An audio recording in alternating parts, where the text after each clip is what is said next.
தனுகுரு சொந்தங்கள் எல்லாத்துக்கும் வணக்கங்க. இன்றைக்கி வந்து சரஸ்வதி பூஜை, ஆயுத பூஜை. நம்ம சிம்பிளாக டக்குன்னு சக்கரை பொங்கலும் சுண்டலும் சாமிக்கு நெய்வேத்தியம் எப்படி செய்யலான்னு பார்க்கலாங்க.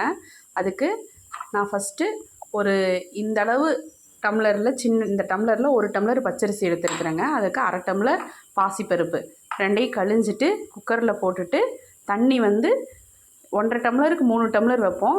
இது வந்து ஒரு 2 டம்ளர் சேர்த்து வச்சுக்கிறோங்க. வச்சு 5 டம்ளர் தண்ணி ஊற்றி கொதிச்சிட்ருக்குதுங்க. இந்த பக்கம் சுண்டல் வந்து நம்ம வேக வச்சாச்சு, வெந்துட்டுருக்குது. இதை ஆஃப் பண்ணிடுவோம். ஒரு 7-8 விசில் ஊற வச்சிடலாங்க. இங்கே வந்து ஏலக்காய் ஒரு 7-8 ஏலக்காயை அந்த தோல் எடுத்துடணுங்க.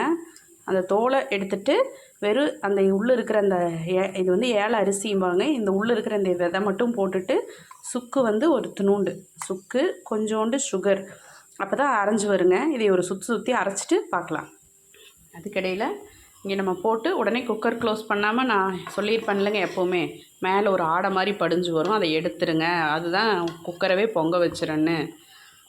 எல்லாம் கேஸ் எல்லாம் நார வச்சுருங்க. இதுதான் அதுக்கு காரணம். இதை எடுத்து தூர போட்டுடலாம். பாருங்கள், சுக்கு, அந்த ஏலக்காய் விதை, சர்க்கரை 3 போட்டு அரைச்சாச்சு. இதை நம்ம இதில் போட்டுடலாம். போட்டு ஒரு மிக்ஸ் பண்ணிவிட்டு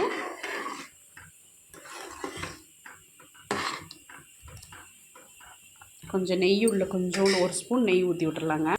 பாருங்க, ஒரு 1 ஸ்பூன் நெய் ஊற்றிக்கலாம். நீ தாளிக்கிறதுக்கு ஊற்றுறதுனால அளவாக ஊற்றலாம், நெய் நிறைய ஊற்ற வேண்டாம். போட்டு ஒரு மிக்ஸ் பண்ணி லிட் க்ளோஸ் பண்ணி ஒரு 2 விசில் வரட்டுங்க. இன்னொன்றுங்க, நம்ம இப்போ இந்த குக்கரில் கார வகையெல்லாம் செய்கிறோம். அப்போ அந்த நம்ம சக்கரை பொங்கல் செய்யல அந்த இது வரக்கூடாதுன்னா நம்ம கொஞ்சம் சுடுதண்ணி வந்து இந்த குக்கர் ஃபுல்லாக தண்ணி வச்சு நல்லா கொதிக்க வச்சுட்டுங்க எடுத்து சிங்கில் ஊற்றிடலாம். சிங்கில் நம்ம சுடுதண்ணி ஊற்றி விடுவோம் இல்லைங்க, அந்த மாதிரி யூஸ் ஆகுதுன்னு ஊற்றி விட்டுட்டு மறுபடியும் இதை வாஷ் பண்ணிட்டு வச்சோம்னா அந்த ஸ்மெல் வந்து இதில் இருக்காதுங்க. இப்போ நம்ம இந்த மாதிரி ஒரு வெல்லத்தை எடுத்து நல்லா தட்டிட்டுங்க, தட்டி அந்த மிக்ஸி அரைச்சோமெல்லாம் பவுட்ரு பண்ணலாம், அதில் கொஞ்சோண்டு தண்ணி ஊற்றி ஒரு ஷேக் பண்ணி இதில் உள்ளே ஊற்றிருக்கேன். இதை நல்லா பாகு மாதிரி காய்ச்சிட்டு பார்க்கலாங்க. ஃபஸ்ட்டு உருகினோடனே பார்க்கலாங்க. பாருங்கள், வெள்ளத்தில் எவ்வளோ மண் தூசி இருக்குதுன்னு பாருங்கள். இதுக்காகத்தான் நம்ம வடிக்கிறது. வடிச்சிட்டோம்னா கல் மண் தூசியில் அதுலேயே தங்கிடும். பாருங்கள், போட்டு இப்போ கடிச்சு வேற ஒரு பாத்திரத்துக்கு மாற்றியாச்சு. இது நல்லா கொதிச்சு வரட்டுங்க. பாகு நல்லா ரெடி ஆனே பார்க்கலாம். நல்லா திக்காகி வரணும். உங்களுக்கு இப்படி எடுத்து ஊற்றணும்னாலே தெரியணும். திக்காகிடுச்சுன்னா இன்னொரு 5 நிமிஷம் கொதிச்சாலே திக்காகிக்கும். அதுக்கப்புறம் நல்லா திக்காகட்டுங்க, பார்க்கலாம். கொதிக்கட்டுங்க, ஒரு 5 நிமிஷம் கொதிச்சா போதும், 5 செகண்ட் கொதிச்சா போதும், பார்க்கலாம். பாருங்கள், கொதிச்சது போதும், ஆஃப் பண்ணிடலாம். அப்படியே காமிச்சதுக்கு இப்போ பாருங்கள் நல்லா திக்காயிடுச்சு, ஆஃப் பண்ணிடலாம். பாருங்கள், இப்போ நம்ம வேக வச்சுட்டோம் பொங்கல். அது வெந்துருச்சு, பருப்பும் அரிசியும். இதுக்கப்புறம் அந்த வெள்ளைப்பாகு காய்ச்சி வச்சுருந்தோம்ல, அதை ஊற்றிடலாம். ஊற்றி ஒரு லைட்டாக ஒரு கலரி விட்டுட்டு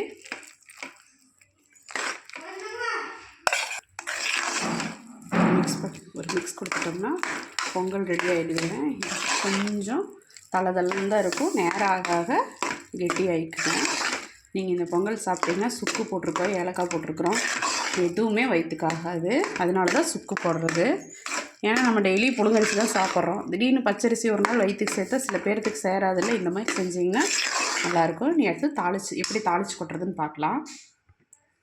ஒரு அளவாக ஒரு ஸ்பூன், மொத்தமே 2 ஸ்பூன் தான். பொங்கல் வேக வைக்கல ஒரு ஸ்பூன் ஊற்றணும். இப்போ தாளிச்சு கொட்ட ஒரு ஸ்பூன் ஊற்றிருக்கணும், அவ்வளோதான். ரொம்ப ஊற்றிடக்கூடாதுங்க. இதுக்குமே எண்ணெய் நெய் எல்லாமே அளவாக தான் இருக்கணும். நெய் எண்ணெயில் சிக்கனமாக இருக்கணும், இல்லைன்னா பல நோய்கள் உருவாகிறதுக்கு காரணமே இதுதாங்க. இங்கே தான் உருவாகுது.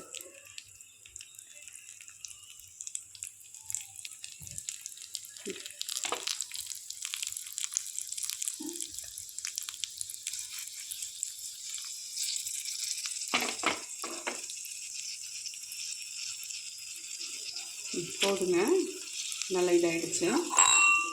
நம்ம போட்டுக்கலாம். பொங்கல் ரெடி ஆகிடுச்சுங்க. பாருங்கள், சக்கரை பொங்கல் தலை ரெடி ஆகிடுச்சு. சாப்பிட்றதுக்கும் அருமையாக இருக்குங்க. இது ஒரு டம்ளருக்கு அந்த ஒரு வெல்லமே போதுமான இனிப்பாக இருக்கும். இன்னும் இனிப்பு வேணுங்கிறவங்க இந்த ஸ்டேஜில் சக்கரை கூட கரும்பு சக்கரை ஒரு 2 ஸ்பூன் போட்டு மிக்ஸ் பண்ணிக்கலாங்க. சக்கரை பொங்கல் ரெடி ஆகிடுச்சு. அடுத்தது சுண்டல் எப்படி தாளிக்கலான்னு பார்க்கலாங்க. பாருங்கள், சுண்டல் வேக வச்சோடனே நம்ம கொஞ்சம் சாமிக்கு எடுத்து வச்சிடலாம். நீ எப்படி சுண்டல் தாளிக்கிறதுன்னு பார்க்கலாம். தாளிக்கிறதுக்கு தேவையானது கொஞ்சம் சின்ன வெங்காயம் தான் போடணும், நல்லாயிருக்கும். எனக்கு டைம் இல்லைங்கனால நான் 2 பெரிய வெங்காயத்தை கட் பண்ணி வச்சுருக்கேங்க. கொஞ்சம் வரமிளகா, கருகாப்பில், மல்லித்தலை, தேங்காய், இந்த அளவுக்கு தேங்காய் கொஞ்சம். இல்லை, ஒரு கடாய் அடுப்பில் வச்சு தேங்காய் தான் ஊற்றணுங்க. தேங்காய் ஊற்றி சீரகம் போட்டு, சீரகம், பெருங்காயம், கடுகு போட்டு இதெல்லாம் பொரிஞ்சு வந்தோடனே நம்ம ஃபஸ்ட்டு எப்பவும் போல் பூண்டு போடணும். ஏன்னா இது சுண்டல் சாப்பிட்றோம், கேஸ் ட்ரபிள், சீக்கிரம் ஜீரணம் ஆகணும் இல்லைங்க. அதனால் பூண்டையும் போட்டோம்னா சில பேர்த்துக்கு இந்த கேஸ் ஐட்டமான இருக்கிற பொருள்களெல்லாம் சாப்பிட்டா அங்கங்கே இழுத்து கொடுத்துக்கும்பாங்க. நம்ம இந்த பூண்டு, பெருங்காயம், சீரகம் இதெல்லாம் போட்டு தாளித்தோம்னா ஓரளவுக்கு கேஸ் ட்ரபிள் இருக்காதுங்க. அதுக்காக நம்ம இந்த பூண்டை போட்டு தாளிச்சிருக்கிறோம். சாமிக்கு வந்து நம்ம எடுத்து வச்சிட்டோம், அதனால் பிரச்சனை இல்லைங்க. நல்லா அந்த வாசம் வரட்டும். வெங்காயம் எல்லாத்தையும் போட்டு இந்த வெங்காயம் வணங்குற அளவுக்கு மட்டும் ஒரு துணூண்டு உப்பு போடுங்க. நம்ம சுண்டல் வந்து உப்பு போட்டு வேக வச்சனால உப்பு அதில் இருக்கும், வேண்டாம். இதில் லைட்டாக துணூண்டு உப்பு போட்டு ஒரு நல்ல ஒரு கலரி கொடுத்துட்டுங்க. நல்லா வணங்கிட்டு அடுத்தது தேங்காய் பூ திருவி வச்சுருந்தோம் இல்லைங்க, அதையும் போட்டு ஒரு லைட்டாக ஒரு வதக்கிட்டு சுண்டல் இதில் போட்டுடலாம். கொஞ்சம் அடுப்பு சிம் பண்ணிவிட்டு பாருங்க, சுண்டலையும் போட்டாச்சு, ஒரு கலரியாச்சு. சுண்டல் ரெடி ஆகிடுச்சுங்க. நம்ம இது ஈவினிங் ஸ்நாக்ஸ் கூட வச்சுக்கலாங்க. அடுப்பு ஆஃப் பண்ணிடலாம். பாருங்கள், சுண்டலும் ரெடி ஆகிடுச்சு, பொங்கலும் ரெடி ஆகிடுச்சு. சாமிக்கு வைக்கிறது பார்க்கலாம். பாருங்கள், நம்ம சாமிக்கு பழம், பொங்கல், சுண்டல், தண்ணி எல்லோரும் வச்சாச்சு. இது வரைக்கும் தனுகுரு விலாக்ஸை பொறுமையாக பார்த்ததுக்கு நன்றிங்க. Thanks for வாட்சிங்க. எல்லோரும் முடிஞ்ச அளவுக்கு உங்களோட சப்போர்ட் கொடுங்க.